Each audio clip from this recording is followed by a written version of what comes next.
मण्डल बिजेपिनि आन्दाराव बालागाव बिसिडिसिआव BJP मोनसे जयनिं programme लादों आरो बे जयनिंआव बर' आदिबासि गासिबो लानानै नेपालि गासिबो लानानै 397 मानसिफ्रा बाहाय जयनिं खालामबाय। बाहाय सिङाव जायगा गैयैखाय माखासे बाहेरायाव दं, दा जयनिं जाजोब्बाय गासिबो। जों बाहाय जमदुवार समस्तिनि सासे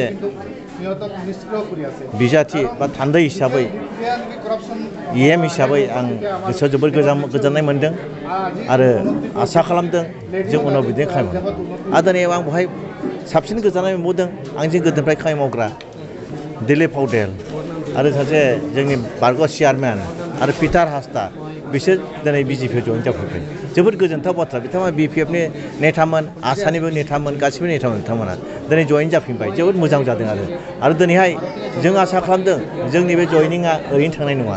जोंनि रायजोफ्रा मा बुजियो दिनै बयबो लुबैयो जौगाखांनो। दा दिनैहाय जों नुबाय दिनै BTCआनो होन गुबुन जायगायावनो होन आसामावनो होन बा भारतआव होन बिजेपि सरकार जेरोखोम सरकार सालायगासिनो दं, जेरैहाय गोरिबनि थाखाय सिन्था खालामनानै खामानि मावगासिनो दं, गोरिबनि पलिसि लायै खामानि मावगासिनो दं। दा बेखौ नुनानै रायजोफ्रा गोसो गोजोनदों आरो बयबो मोजां मोनदों। बिजेपिआल' एकमात्र सरकार जे सरकारा भारतनि निरापत्तानि थाखाय, भारतनि जाथिफोरनि निरापत्तानि, गोरिबनि निरापत्तानि थाखाय, छात्र छात्री, बोराय बेन्थ, सेंग्रा सिख्ला गासिबोनि थाखाय सिन्था खालामग्रा, गासिबोनि थाखाय पलिसि खालामग्रा मोनसेल' सरकार, जे मोनसेल' दल बिजेपि दल। बे बिजेपि दलानो जोंनि गासिबो मोजां खामानि मावनो हागोन बयबो सिन्था खालामदों आरो दिनै जोंनि मानसिफ्रा बे जायगानि मानसिफ्रा सिन्था खालामनानै दिनै बिजेपिआव जगदान खालामदों। बिजेपिनि केन्डिडेट फसंगोन आरो UPPLनिफ्राय बिजाथि फसंगोन बिनि सायाव सावरायनाय जाबाय नामा सार? ओरैनो गावसोर गोजौआव हाइकमान्डआव सावरायगासिनो दं, फाइनाल जायाखै। जायखौखि होआ जों देरहाहोगोन। UPPLबो जानो हागौ, बिजेपिबो जानो हागौ। दा हाइकमान्डआ जोंखौ जोङो बाहाय फसंहरगोन, बेवहाय जों जयैनो बिजेपि UPPL ज' जानाय खामानियाव जों जोबोद देरहाहरगोन आरो। मानोना जों जौगाखांनाय नांगौ, संकस दैनि समस्या दं, बेखौ जौगाखांनाय नांगौ। दस्राबो हायाखै, हानायबो नङा। ओंखायनो जोंहा दिनै जायखि केन्डिडेट फैया जों जयैनो दिनै बिजेपि मोनसे स्ट्रं पार्टि जाबाय, UPPL स्ट्रं पार्टि, जों जयैनो स्ट्रं पार्टि ज' जानानै जेरैखियाबो जों देरहाहरगोन आरो। रफिकुल हुसैन बिथाङा बे जायगायावनो बुंलांदों जे कंग्रेसनिफ्राय बिजाथि फसंगोन। दा अब्ला बिथांमोननिफ्राय बिजाथि फसङोब्ला बिजेपि दलाव माबाफोर एफेक्ट जागोन? निस्सय जानाय नङा। दिनै बेवहाय जोंना आसामाव सरकार जोंनि बिजेपि UPPL सरकार, बेवहाय दस्रा सरकारा बेवहाय जेबो इम्पेक्ट खोलैनो हाया। जोंनि जायगायावबो हयथ' बै समाव मिटिङाव गोबां मानसिफोर फैदों जानो हागौ, आं नुवाखै। खिन्थु फैनायफ्रा मा बुंलांखो खोनासंफैदों। खिन्थु बयनिबो गोसोआ बिजेपि UPPLआवनोखा।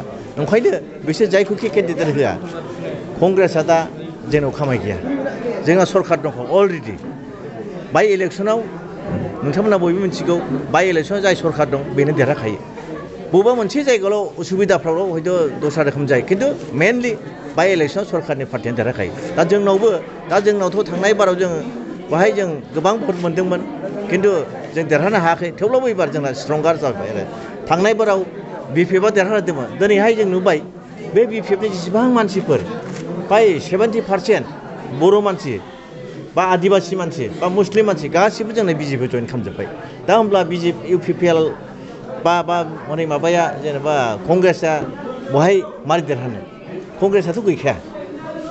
BPFनि मानसियाबो कंग्रेसनो भट होनाय नङा आरो दस्रा रावबो होनाय नङा। गथिखे BPF, UPPL बा बिजेपि निस्सय जोंनि बे जे जयेन्ट जे पार्टि होगोन बेखौनो होनानै देरहाहोगोन आरो कंग्रेसआ बहाय खामाय गैया, देरहानाय नङा।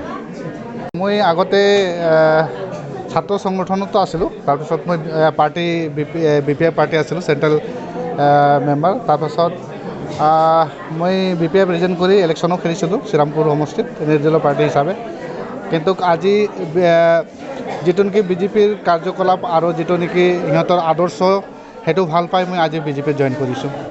কাৰণ আজিৰ ডেটত চাব বিজেপিৰ যিটো মটো আছিল, যিটো জিৰ' টলাৰেঞ্চ, সেই বস্তুটো আজি পূৰা হৈছে। কাৰণ আজি আপুনি চাব আজিৰ ডেটত আমাৰ অসমত যিটো দালাল ৰাজ সেইটো শেষ হৈ আছে।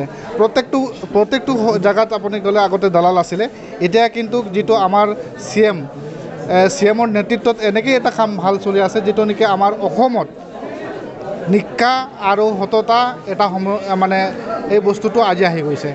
গতিকে মই সেইকাৰণে মই বিজেপি ভাল পাইছোঁ।